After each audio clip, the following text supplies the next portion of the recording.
Hello, everyone, and welcome to another video lecture. As it notes at the top, if you haven't already done so, please watch the Zoom meeting from today on Schoology. It'll give you kind of an introduction, sort of before we just jump into things. But for now, let's jump into things.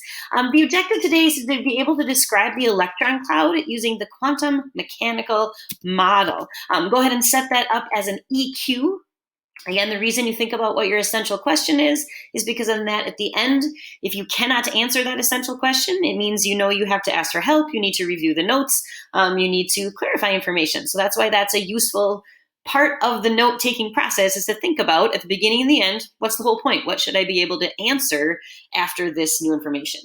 As we kind of talked about during our Zoom meeting, the idea here is that we know a lot about how light is formed, how the electrons are moving up and down, and that produces waves, and that produces energy that we can detect in different ways. But to really understand what's going on with that different ways energy is produced, you need to know more about this thing called the quantum mechanical model. Leading into that, I just want to do a quick little brief overview of the different atomic models that we talk about when we think about the history of the atom, leading into the new one we're going to talk about today. So you've got the Dalton model, which is really just a simple sphere. That's what atoms were. Then with the discovery of the electrons, we knew there also had to be positive things to balance it because most things are neutral. So then we come up with this plum pudding model where everything is just kind of mixed all together. Then with Rutherford's gold foil experiment, he was able to come up with the idea that there's this positive central spot that he called a nucleus, and then electrons floating around. And then the Bohr model came up with a little bit more specific information about those rings of electrons called energy levels. And that gets us at a little bit more of a specific idea of where those electrons are located, which then gets at that idea of where they can be jumping to different levels. None of these earlier models would suggest how light is created or produced by electrons jumping around. And then we have the last model with the discovery of the nucleus, the Chadwick model, and this is kind of the one that we usually think about when you say like draw a model of the atom. So that's kind of just sort of the background of atomic models leading up to the new one that we're going to talk about today called the quantum mechanical model. Ernest Schrödinger was the guy who gets the credit for this. He developed this really fancy thing called the Schrödinger equation, which you don't even need to know what that looks like, but just know that he's treating the electron mathematically, graphing the pattern of the electron motion because it's traveling like a wave, and that pattern creates a three-dimensional structure that eventually starts to look like an atom. So that's where this is all coming from. It does not define the exact path of the electron, but think more like three-dimensional shapes around the nucleus where those electrons can be located. He's defining the position of the electrons in terms of something like, think of probability. So if you have decided where the electron is located, you're about 90% sure that that is where the electron can be found. The place the electron can be found is called an orbital. We will get back to that vocab word later, but that's just sort of the idea. And 90% is pretty decent. An analogy would be like 90% is about the probability of you as a student doing your schoolwork on time. Most of the time you're going to do it, but sometimes you got busy, you forgot, you fell asleep, you had to ask questions, so you didn't turn it in on time, but generally you turn your work in on time. So we think that 90% is pretty decent in terms of being sure about something in chemistry. So what you start to create then, using this Schrödinger equation and the mathematical function of the wave patterns, is you start to get a pattern that is like blurry clouds of electrons. Now you can see that these places, if this light blue is the blurry cloud of negative charge, that's where an electron is likely to be. And then you have these places where there's less likely to be electrons. So those would be like the spaces in between energy levels, kind of like what Bohr was representing.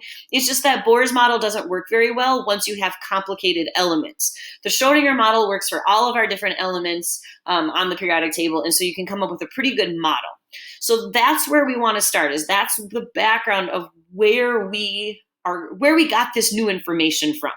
I'm going to do a level 1 question so far, just to kind of about Schrödinger or any of the historic atomic models.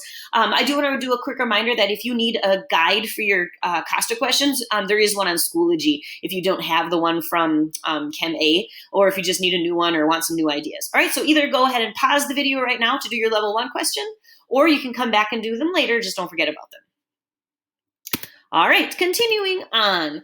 So we're going to talk about this Schrodinger model or a quantum mechanical model to really get specific as to where the electrons are located. Because if we know where the electrons are located, then we can describe, well, what kinds of energy might they produce? How much energy can they produce? Eventually this would help us understand bonding better and lots of things knowing where the electron is existing. So an atomic orbital is the place in the electron cloud where you have a high probability of finding an electron. To get there, so if you're trying to define where that orbital is, there's really 4 different quantum numbers that you need to know. The first quantum number is called the principal quantum number, and the symbol for that is N. And N is one of the different energy levels. So as far as we know from the elements that exist right now, there are 7 different energy levels possible for electrons to be located in. So the principal quantum number, the first way we describe an electron is, first of all, what energy level is it in?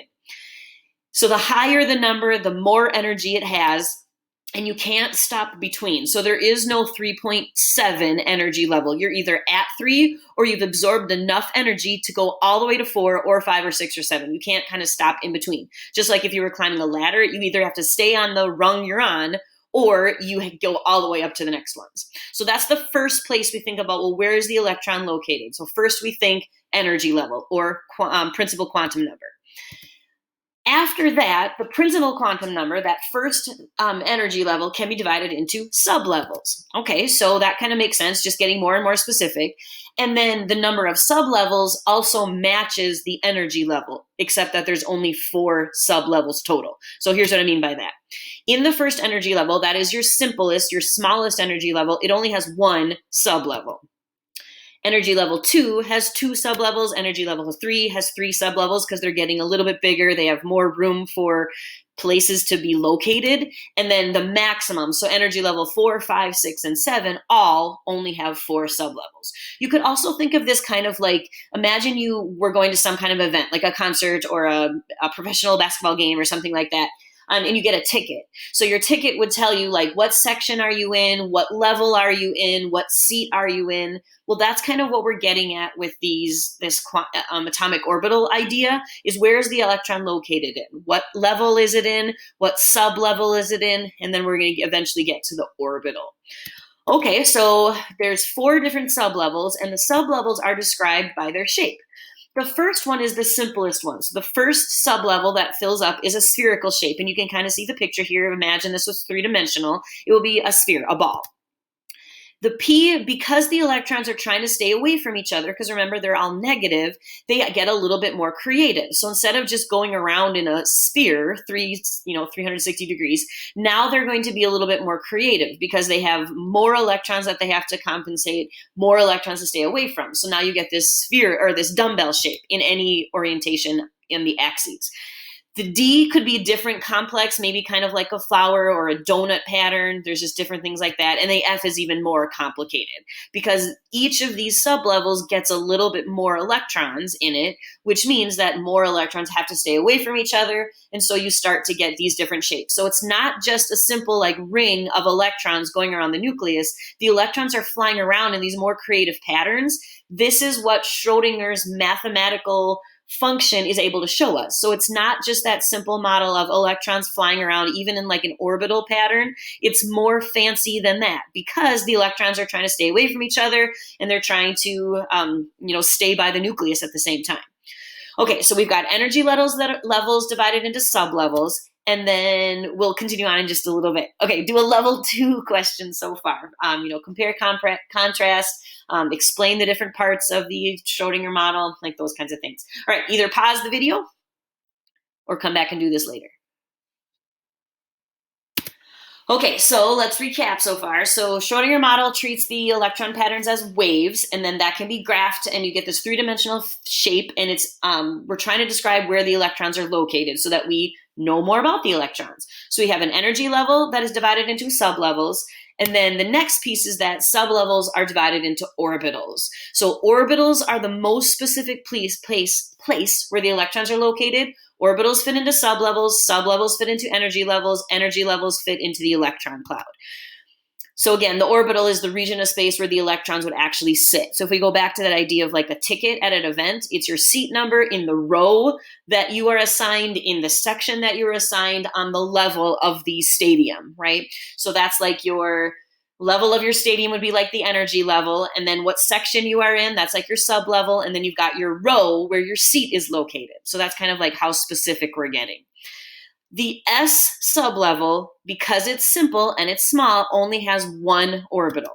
And then it just goes up in a pattern. The P is a little bit more complicated. It's a little bit bigger, so it has 3 different orbitals.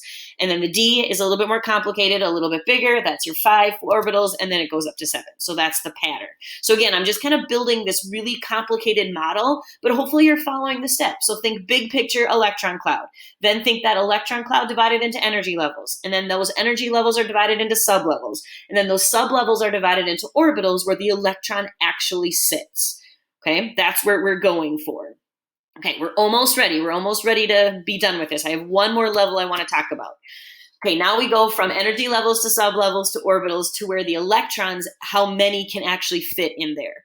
It turns out that every orbital can hold up to 2 electrons. So if you, again, think of the analogy of like the stadium, your ticket, this would be like, okay, in your seat number, there's 2 people that can sit next to each other. That's kind of the idea. Okay, so the idea behind this is that, all right, so back to that S sublevel, which is that spherical shape that only has 1 orbital. That means that the S sublevel is filled when there's 2 electrons. And then again, the pattern will just always be times 2.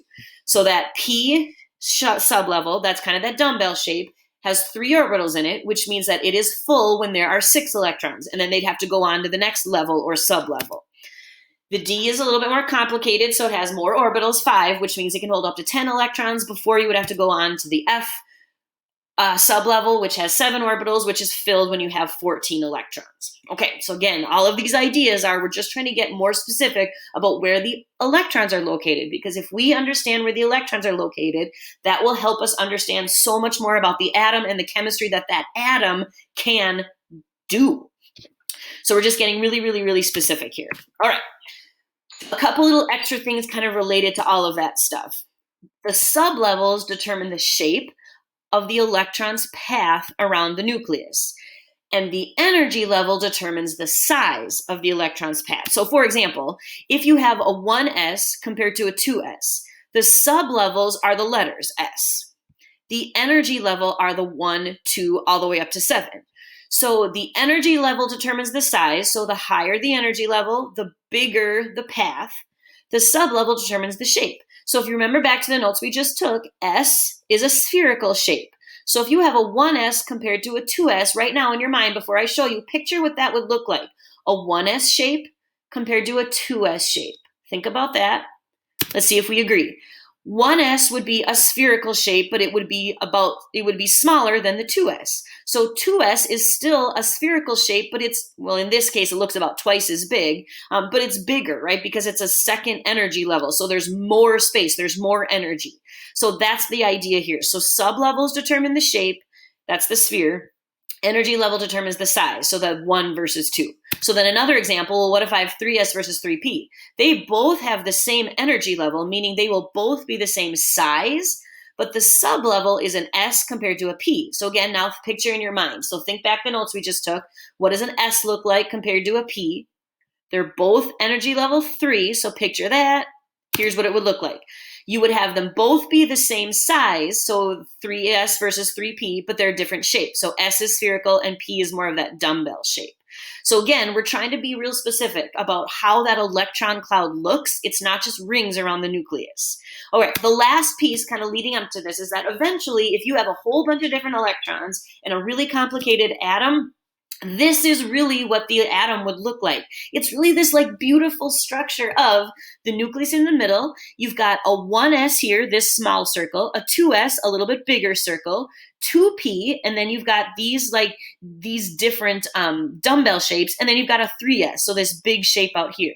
So that just keeps overlapping to create what we think of as like the blurry electron cloud where the electrons are just flying all over the place. So if we could draw it, this would be really what an atom, nucleus, and electron cloud would look like. Okay, so what I've given you is a whole bunch of really really detailed information about trying to describe the location of the electron. Go ahead and cap this off with a level 3 question and a summary. And remember, your summary should go back to answer your EQ. Go ahead and pause and take care of that. All right, welcome back. That is the end of day 4, part 1. So here's the things that you could be doing now. Finish anything from day 1 and 2 that you didn't already do. Finish day 3, that flame test lab, and turn in the handout through Schoology. You could finish any of the CASA questions and summary from today's notes that we just finished. And then you could go on to day 4, part 2 video notes. If you do not want to do them right now, that's fine. You could do them tomorrow during your off day, but just know that there's notes and there's an assignment, there's reading that goes with it. So it might be nice to take the notes right now, and then you'll have a couple days to finish up the reading and the assignment, or you could do it all tomorrow. That part's up to you. Find what works into your schedule. Just don't forget about it. I do want to just make a quick reminder that I have office hours every school day at 1 o'clock. Some days I have extra office hours too, but just remember that every day at 1 o'clock, I have open office hours where you can send me emails, you can send me messages on Schoology, and we can have little discussions that way. Or if it is something that lots of people have the same question, I might do an impromptu Zoom meeting too that everybody can join. But the point is that I'm available where for sure you're going to be able to get a hold of me every school day for sure at 1 o'clock. All right, thanks for joining in. We will see you next time.